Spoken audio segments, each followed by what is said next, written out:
Coming up today on Afternoon Live, we're celebrating Black history in the Northwest. Join us for an hour of looking back at the people who shaped our home, the people making history today, and a discussion of the real issues that we are all facing. It's going to be a powerful hour, so get ready. Afternoon Live starts right now.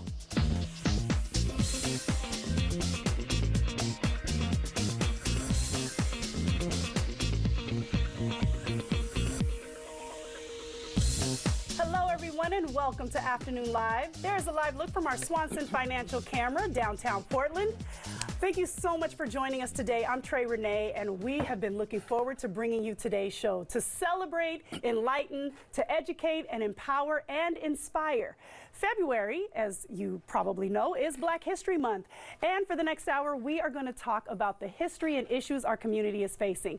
So here to share some of the history behind Black History Month with regard to education, we welcome back the Chair of Black Studies at Portland State University, Professor Dr. Shirley Jackson is back. Thank you for having me. Absolutely. Always a pleasure to see you. Well, it's great to have you here because you are so full of knowledge and information. And I do try.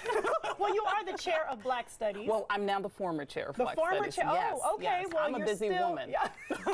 I can understand that. I can understand that. But you still know what you know, and you bring what you bring. Yes. So let's talk about the history of education here in the Pacific Northwest as it relates to Black history. Okay, so many people know about Brown v. Board of Education and how school desegregation occurred with the Supreme Court ruling in 1954. Many people, however, don't know about Oregon's history and the fact that Oregon was going through some of these types of battles very early on in its history. I want to make sure that you understand that these are the things that people don't always think about when they think about education in Oregon. No, I can see that. Well, first of all, I don't think a lot of people think that there's a racist history or any sort of history like that in Oregon. Oh, I don't know how they actually could ever think that. Well, you know, because I think, you know, they think the southern states. Yes. And they don't think about the western states. Right. But there's definitely a history here. Right. So when you think about Oregon's history and the fact that when Oregon was admitted into the Union in 1857, African Americans, blacks, were not allowed to be citizens of the state. Well, think about what that meant for those families with children. What schools then would they be allowed to go to? Right. So it's in 1867 that you finally have schools that are built for black children in the state of Oregon. So 1867, 1857, that's a 10-year time gap. Yeah. Right. Yeah, so it took a little bit. It took a little bit, but it was not easy because you still had whites that did not want black children going to school with white children. So in some places, in Salem and in Portland, you have these schools being developed, but there's also this debate about whether or not there should be separate schools for black children and white children. It's so interesting when you think about that, the conversation that was going on back then, the challenges, and then now, when you look at it now, do you think that, well, there's been desegregation, right? Right. But what about now? Because I feel like there's still this separation wanting to happen. Yes. In education. Yes. What has happened actually since the Brown decision and since school desegregation, we did have this period nationally where we saw schools being desegregated, but we now are seeing schools that are resegregating, and a lot of that is related to race and social class. Talk more about that, because that's interesting. I don't think a lot of people are aware of that. Right. So if you look at the National Center for Education Statistics, one of the things you'll find is that those schools that are primarily schools with black students or with Hispanic students or Latinx students, those schools tend to be the most, I would say, their track record, if you will, of students completing school is lower than those of their counterparts at other schools. The resources may be quite different from what the students are getting at other schools as well. And what is unfortunately happening is, given where we live, again, residential segregation, it becomes, of course, something that you see with respect to schools resegregating. Wow. Wow. Okay. So let's talk about higher education. Yes. How has that changed, or what was it like before and now? So now we definitely have things that are much better. But when we think about school and education, oftentimes we're thinking about K through 12 schools. Right. We're not thinking about colleges and universities.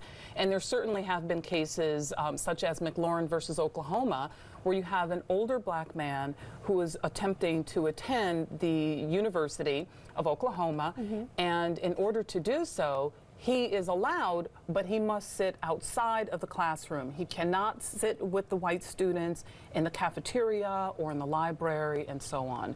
So this is one of those very early cases related to higher education and segregation.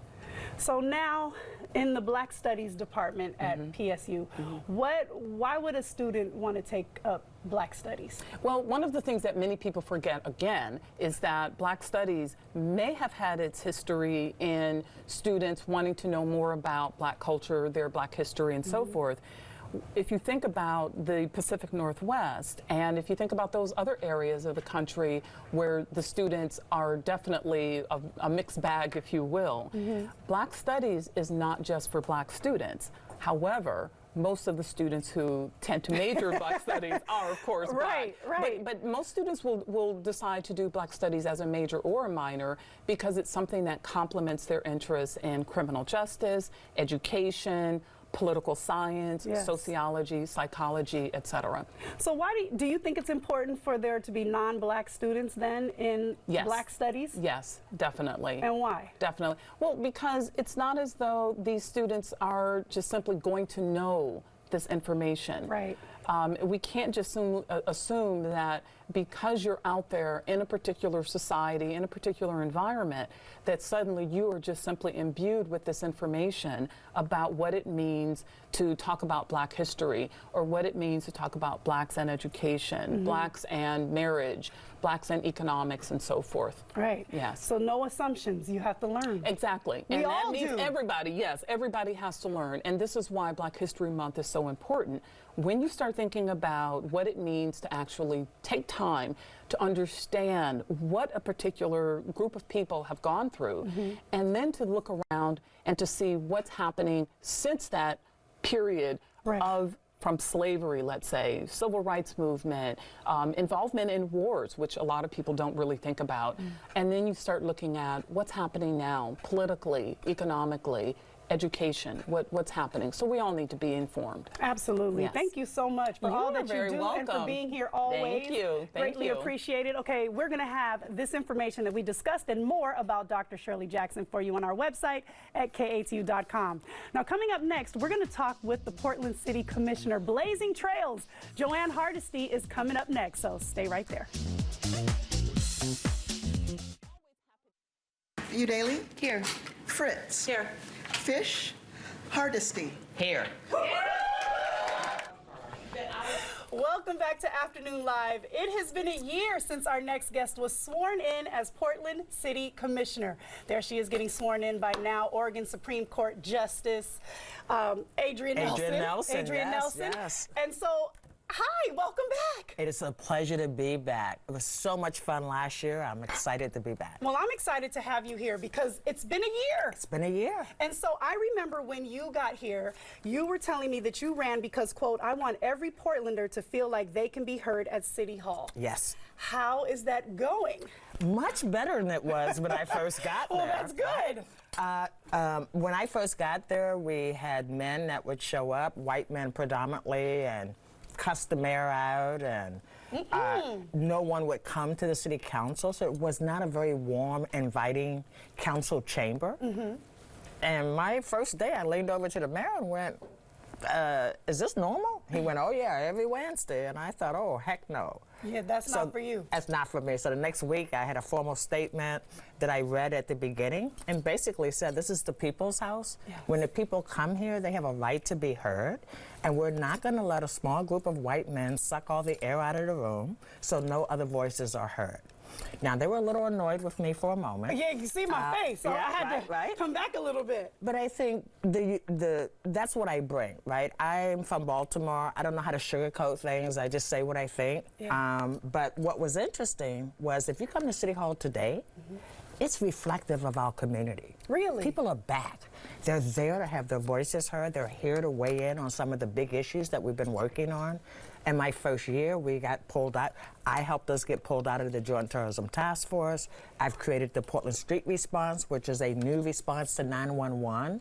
I have worked with my colleagues to get an independent attorney to facilitate the next Portland Police Bureau contract. Let's see, I'm working on facial recognition ban for facial recognition technology for both the public and private sector. And this is just in a year. I'm saying, wait, I'm trying to follow you, and all of that's a lot to work on. But you know what? People are hungry to be engaged and involved. I've done community meetings all over the city of Portland. People come out. They don't curse and yell and jump up and down. They really sit down and try to think through these big public policy issues. Still, the number one issue is houselessness. Yes. And a lack of affordability in the city of Portland. And quite frankly, we're putting hundreds of millions of dollars into that problem a year. But if you look on the street, it doesn't look like we're doing anything at all, right? So we have to have, I was just telling the group this morning, we have to be more creative about how we solve the problem today. We can't wait until we have housing for everybody, so we've got to do something different now, right? And we need to start making sure that we can make people as comfortable where they are, and be more creative about housing. Shared housing, multifamily housing. Really think about how do we get people, we have a lot of seniors, empty nesters, right? Big, beautiful homes, one or two people in it, right? Why aren't we moving houseless families in? Designing a contract, right? Working with them. Maybe because they don't want those people in there. I suspect, my experience has been that many seniors are really isolated, especially when the kids don't live here, the grandkids don't live here. Right. And what I know is that seniors thrive when they're around young people. That is right? true. And so I'm not saying it would work for everybody, but for those that it would work for, let's create contracts. Let's create a contract that works for those families, right? Yeah. Let's remove the liability associated with that, right? Let's just be creative and do some new stuff. I'm listening to you, right? And I'm following everything, and I'm wondering, where did you get all of these bold, bright ideas? You just, when somebody looks at you, you look like, this little one over here, but you are like, rah! Well, I mean, we don't have a lot of time, right? There's a sense of urgency in the city of Portland. You may know there are 4 seats up this election cycle. We keep having one-term mayors, which means we don't have a citywide vision of where we're headed, right? And so if we don't start actually visualizing where we want to be, we're going to end up another California or another place that people are moving away from in droves because it's unaffordable or untenable to live there. So what is, you talked about a lot of the initiatives and, and programs and projects you're working on in the last year. What are some of the roadblocks that you've experienced? The roadblock is I'm not supposed to ask the questions that I ask. So for example, when I say we got a multi-million-dollar contract that you want me to support, how many African Americans, how many Latinos, how many Native Americans, how many women? And the city of Portland is expert at talking around that, right? So we talk in alphabet soup, MWESB, right? I'm like, no, I need it broken down. I need to know how many Black, how many Latino. And when you ask those questions, you find out that Black and Latinos are getting very few contracts from the city of Portland. And we are spending billions of dollars in public contracts. So you gotta ask, well, why is that, right? We're out here. We're out here, we're applying, right? But the city has, because we can't mandate it, it's all about good faith efforts. But I gotta tell you, if I'm giving you $10 million, I can make you do a lot of stuff, right?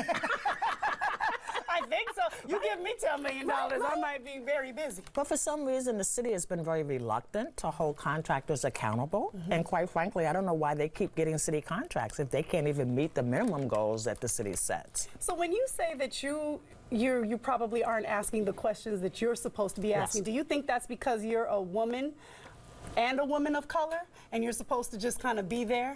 Well, I think people thought that I was just coming as a seat warmer, right? That I was just going to be there and I was just going to go along to get along. They found out that's simply not true. And quite frankly, yes, it's because I'm a woman. Yes, it's because I'm Black. And it's also because I'm from Baltimore. And so I just say what I'm thinking.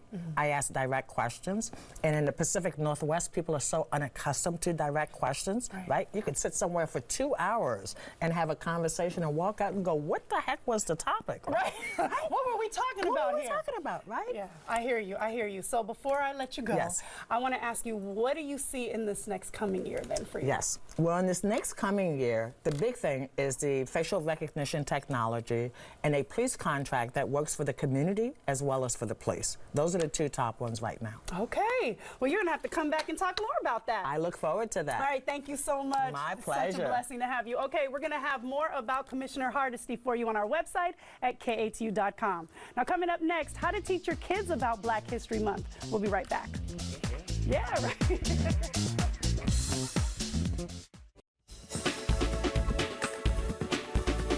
There's a live look from our Inn at Spanish Head Resort Hotel in Lincoln City. Thank you so much for watching Afternoon Live. There are many ways that parents can teach the rich history of African Americans to our kids. If you're not already doing so, this being Black History Month is a great time to start.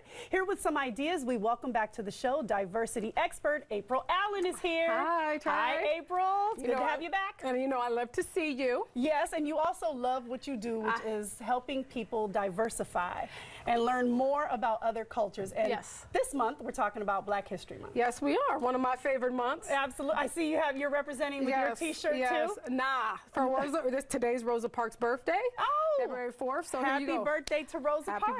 birthday. So I thought this was appropriate. It is very Yep. appropriate, and so is now the time to start talking about Black history if Yep. you haven't already done so with your kids. Yes. Which is why you're here. You say the first thing that parents should do is celebrate. Yes. So you know me, I like things that rhyme so they stick with you, but celebrate, educate, participate. I love So it. that's how I think of it in the three. So celebrate.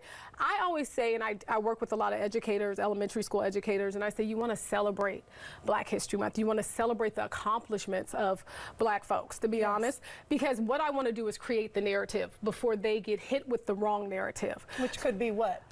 The slavery narrative. The slavery. It's so tired. Yes. It's so tired. Yes, it is. I'm tired. That's I'm not sleepy. all there is to No. Black history. Yes. There's so much more. It goes way beyond that and way before that. We can go into Timbuktu and all those things. Absolutely. And how we have contributed to the success of all of society. Right. When I was in Paris last year and I was going on the tour, and they said, yeah, Black people are the ones who discovered Paris. I said, what? France? I didn't know these things. I didn't even know either. that.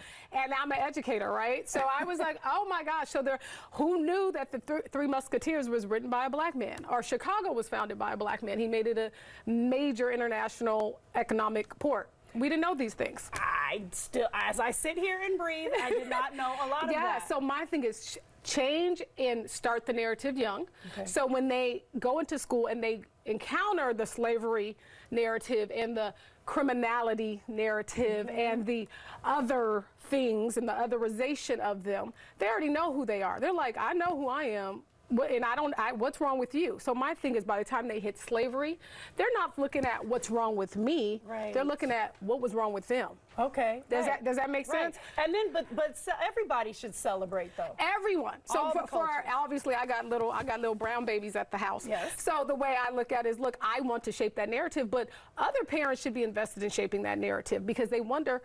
I always say this: would you let your kids' friends tell them about sex? No. I hope not. No. I hope not, because we No. don't have all time. So you need to take it at the same serious level. How do you want them to learn about other people and other people's history and culture, people love groups, that. I right? love that. And you wouldn't just leave it up to anyone. You'd be intentional, right? Yes. So that's my thing, intentionality. Okay. Yeah. So we're going to celebrate, and now let's talk about educate. And then educate. And so as we move into a little bit older, a little Okay. bit, frontal lobe is developed a little bit more. You can start talking about slavery, right? To be totally honest, this weekend, my daughter turned 7 in December, and we know Black History Month is among us, and we said it's time to have a real conversation to get deep. So it was actually happened yesterday, where Wow. Dad and Mom sat down and we had this conversation that we had to pray, we had to get ready for, and say, Yes, you know because what? it's traumatizing. Yes, I did not want my daughter to go into class. I had emailed her teacher and said, look, when are you guys going to start talking about slavery? You're in first grade now. I know it's coming, Lincoln's birthday, all that, right? President's Day. And she said, I plan to address it in 2 weeks. And I said, okay, let me actually, I'm going to go in and teach the class on slavery. Good for you. I'm just going in and do it. Good for you. But then I said, let me prepare her. And so what we did is we literally brought out the globe. I brought out the globe. I said, I said, do you wonder how we all got here? And I said, this is how we got here. And I had tried to explain those things, but I made it more tangible. I brought out the globe. This is how we traveled. Right. This is where these people get, okay, so we're brown because this is why we're brown. And I started explaining American history in a way she could digest it. Okay. And now we can have the slavery talk. Yes, we built this country for free. Yeah. But no pay. No pay. No pay. And horrible conditions. And horrible conditions. Are you going to teach a class to all parents on how we can do this? Because even I struggle. My daughter is also 7, and she has questions. Yes. And I struggle with answering them in a way that she can understand, but also that tells the truth, but I don't want to traumatize at the same time. As horrible as it was. It is. Yeah, it's age-appropriate lessons, right? So I do have friends that say, I'm coming right out the gate, tell them about slavery. Well, like I said, I do not want them to question what's wrong with me. Right. I want you to question what's wrong with them. Right. And so I have chosen, and I will go down with that line of thinking. I'm not going to tell you out the gate. But what I do tell them now is, like, this is a situation. There is slavery. There was slavery. There still is slavery, but there was slavery, and that it was unfair, but it wasn't because of anything that we did. We did. I understand. Yeah. Okay, so let's get off that. Okay. For a second Yep. And get to the participation part, because I want you to tell people what's going on locally. So. Always, like I said, there's always ways to participate, right? And there are free events all over Portland, right? There are some really fabulous ones that you can pay for, but there's also some free ones. Multnomah County Library has quite a few different events. They have read-alongs with African-American authors. I'm actually doing one of the read-alongs at one of the libraries on the 21st, I believe. Because you have 2 books. I have 2 books, But there's something going on at the Portland Art Museum, too, Yes, right? there is they're walking you through the Portland journey with Black Americans. And so, so I think this is a really good event. It's on February 8th. It starts at 10. It's all day and it's for free and it's open. They say it's all age friendly, but you would talk about the Black experience. I love this. Yeah. Okay, we're going to have information for everybody. Yeah. Thank you so much. Thank you for having me. Okay, yes, and I'm going to get my tutorial behind the scenes. All right, Send it to me. Send it to me. We will have more information about April, these ideas, and the events on our website at KATU.com. Don't go away. Coming up next, it's a film that follows a teen as she navigates the challenges of school. We're going to meet the filmmakers behind Another Day. Stay with us. Yay!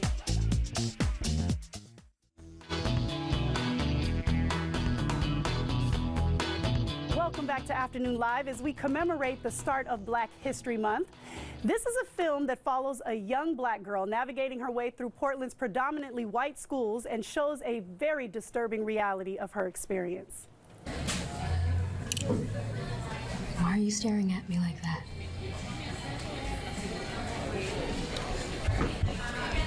If I had a gun right now, I'd shoot you because you're Black.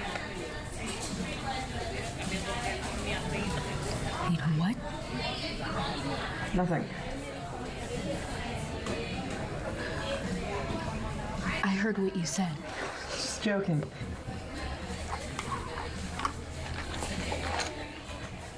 We welcome to the show the filmmakers behind Another Day. Director Summer Martin is here. Producer Pearson is here as well. And wait, Pearson Coons. Thank you very much. And actress Bobby McKenzie. Thank you guys so much for being here. Thanks for having us. That was a tough clip to watch. Yeah.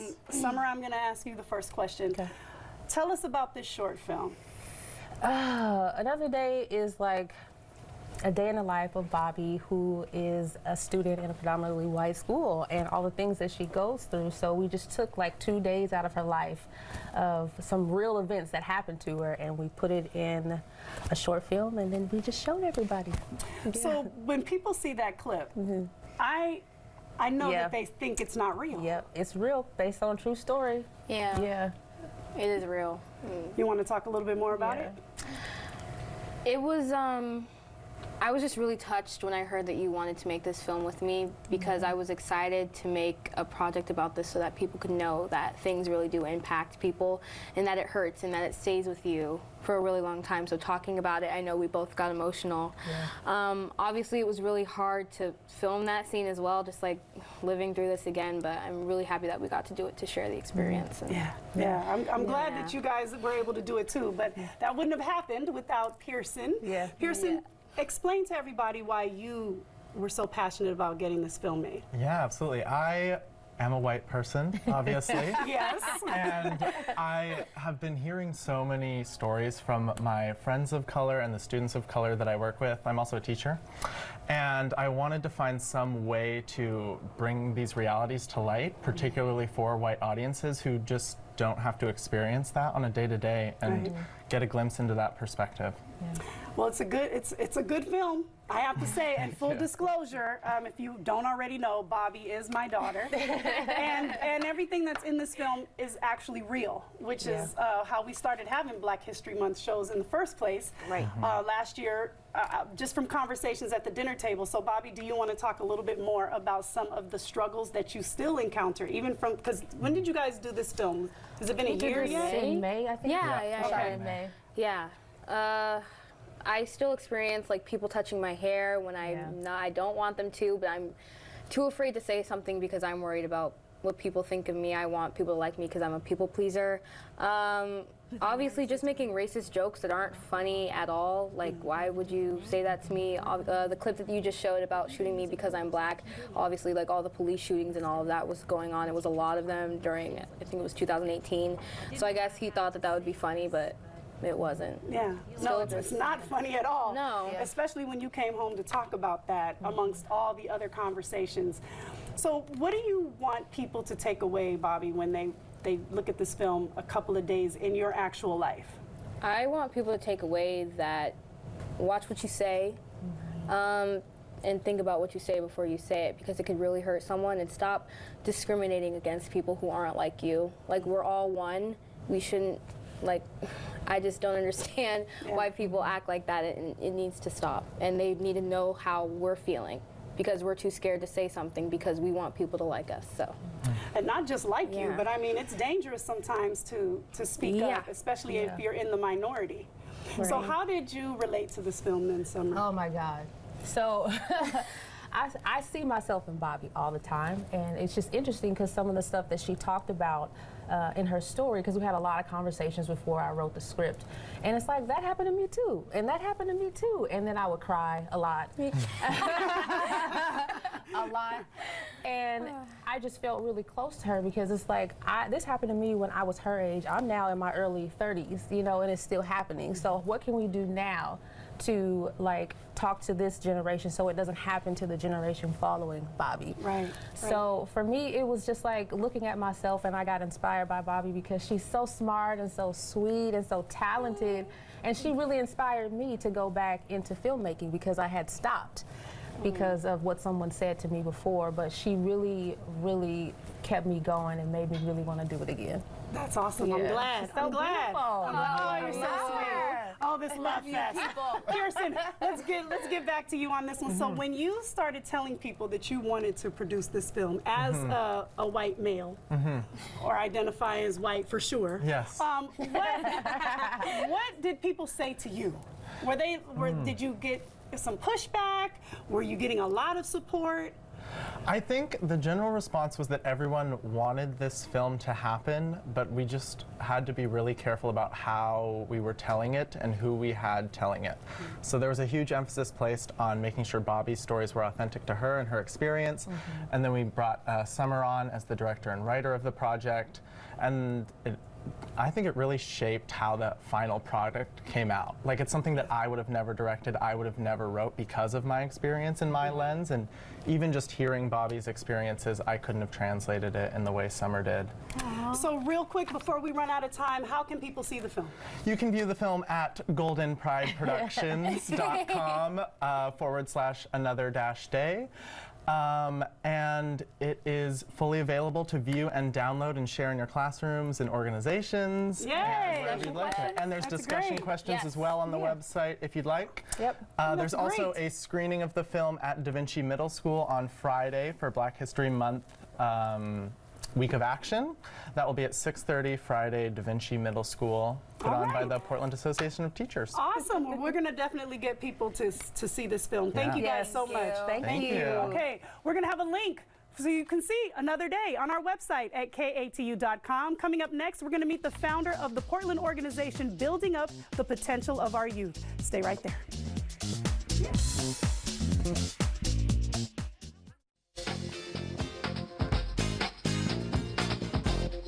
Thanks so much for watching Afternoon Live. It's a local organization that focuses on building the potential of our youth. We welcome to the show founder of Self Enhancement Inc., Tony Hobson Sr. is with us. Finally. Finally. Oh wow. my goodness. I made it. We've had quite a few representatives on the show, but you haven't been here yet, so I'm happy to have you here. Well, I'm glad to be here. Thanks for the invite. Absolutely. Let's talk about self-enhancement, otherwise known as SEI. Yes. How would you describe SEI? You know, when I think about SEI, I tell folks, think about parents and what parents that have means try to do for their children every single day. And then think about a parent that has no means and the fact that they can't do any of the wonderful things that most parents want to do for their kids. In SEI, we try to fill that gap. We try to provide the love that parents would like to provide for their kids, try to provide all the services, the options, the opportunities, and most importantly, what a good parent is going to do when a kid is in trouble, falls down, makes a mistake, they're there to pick them up, tell them that I love you, that it's okay, and put them back in the game and show them how to take the next step. Right. That's what SEI does every single day for literally hundreds and now thousands of young people. I know, it's amazing, all of the young people that have come through the doors, either by way of the Center for Self-Enhancement or through the schools that are on the outside, just all the programs that you provide. But let's talk about way back in 1981, when a young Tony Hobson Sr. decided that there was a need in the community. How did you develop this organization? Well, I think back then it was around athletics, and we were looking at opportunities or the lack thereof for a lot of our young men.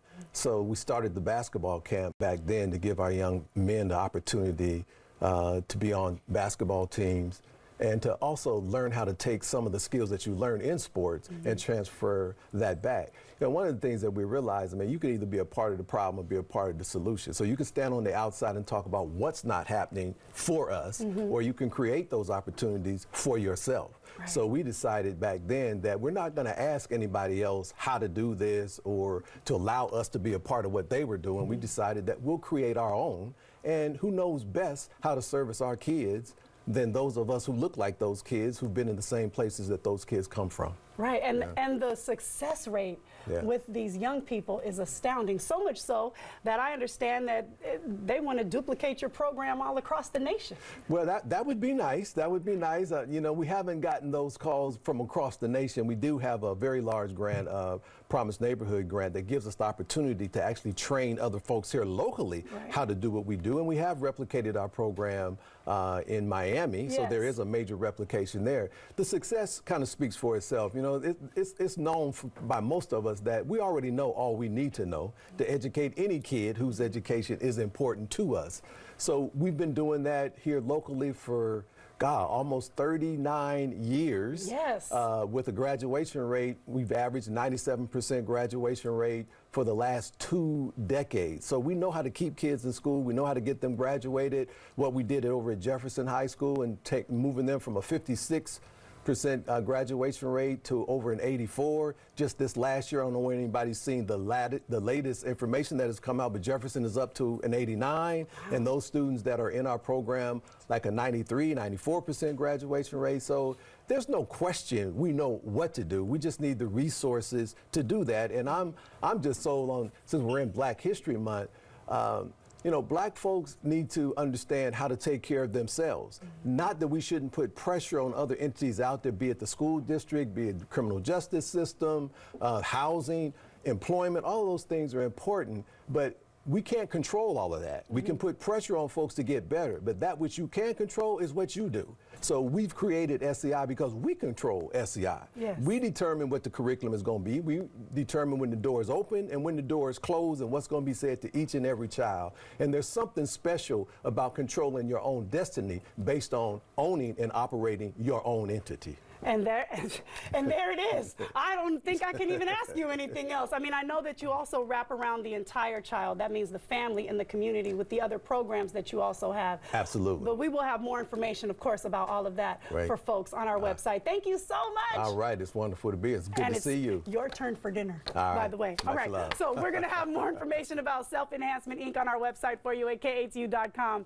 Coming up next, we are hitting the kitchen with two chefs who left gang life for the culinary world. Hang on, we're coming right back.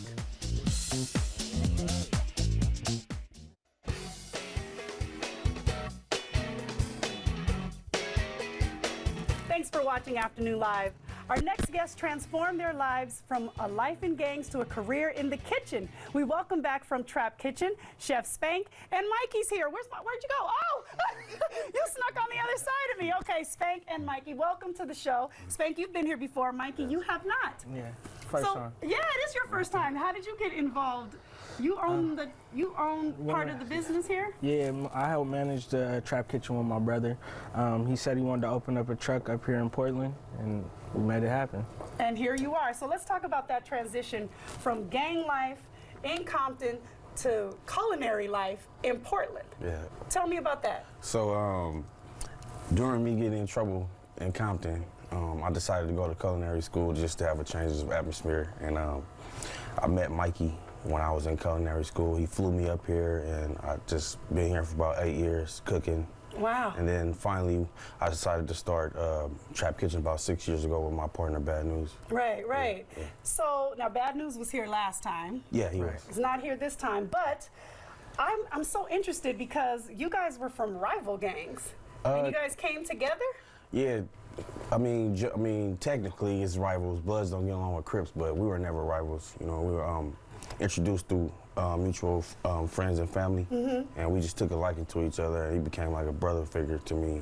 But this is good because if you watch the movies, yeah, it always looks like no matter what, if you're a Blood or a Crip, then you never get along, and all you do is fight and you know, shoot each other. That's and Hollywood. Okay, no, but this is why it's good, because this is Black History Month, and we're talking about, and this is a part of our history. And it's good to know the real stories behind it. That's not necessarily true, what's truth and what's fiction. Right. But I also got to tell you what's true is that this food is smelling amazing right now.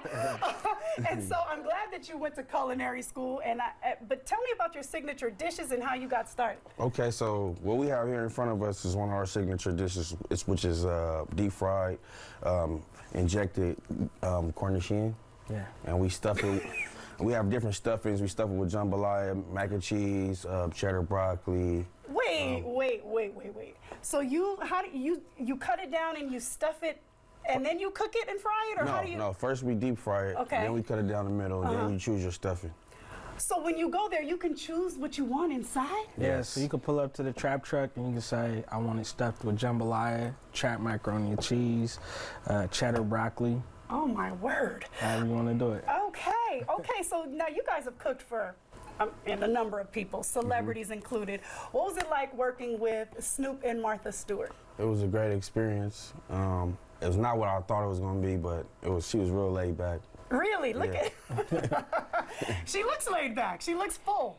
Did she enjoy the meals? Oh, did yeah, she give you any pointers? Not really, but she just let us do our thing. Yeah. I understand also when you cooked for Snoop one time that Kobe was also there. Oh yeah, man, that was the most memorable time in my career. Kobe Bryant, yeah. Yeah, man. Such a tragedy. Yeah, I know. We're all still pretty mourning around that, and all the prayers go out to all the families that were lost in that helicopter crash. But I'm sorry, the food is so distracting. It smells so good. So, like, how do you start to get after it? So it's already split, but is it already stuffed with anything? No, it's not stuffed yet. So we have our famous Trap Mac, and we have some broccoli and some bacon as a garnish for the mac. Oh, okay. So how do we get involved here? What's cooking over here? Oh, this is a little bit of Parmesan garlic Alfredo sauce that goes on top of the broccoli. Oh, It's actually a new addition, so I'll just introduce you something new. Let me take the liberties of moving the broccoli over there so it can get sauced up. Let's start it off with. All right, yes. So while you're building, tell me how the cookbook is doing. The cookbook is a bestseller, and we're actually Congratulations! we're actually about to release our second cookbook, which is a mac and cheese recipe book.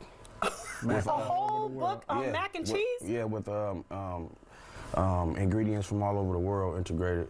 Wow. Macking all over the world. Macking all over the world, of course. Okay, so now let me check this out. So you open it up. Okay, let's turn it around for you. Yeah, you open it up. Uh-huh. We're just gonna take a little bit of this broccoli right here. Okay. You're gonna stuff it. Mm-hmm. And then Yeah. that sauce is gonna come into play? Yeah, we're gonna take the sauce. A little bit of Parmesan garlic Alfredo sauce. Okay. Take a ladle and just ladle that Oh my gosh. right down the middle. That just looks incredible. Yeah. And you're not even done. Like you could even put mac and cheese and the bacon and the mac. Okay, listen, I'm gonna absolutely get involved in this. Nobody wants to see me devour this on camera. So behind the scenes, I'm gonna take a bite. But thank you guys so much for being here and sharing the stories and letting people know the real from the fiction. Thank you. It's very important. Thank you for having us. Absolutely, anytime. All right, we're going to have more information on our website at KATU.com. We will be right back with more Afternoon Live after this. Man, okay.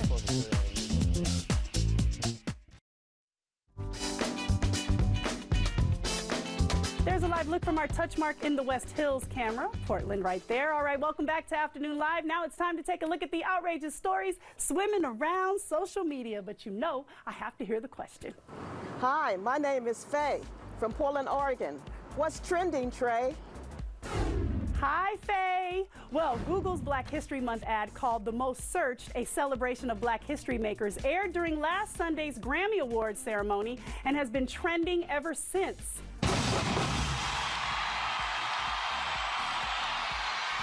Can't tell you already.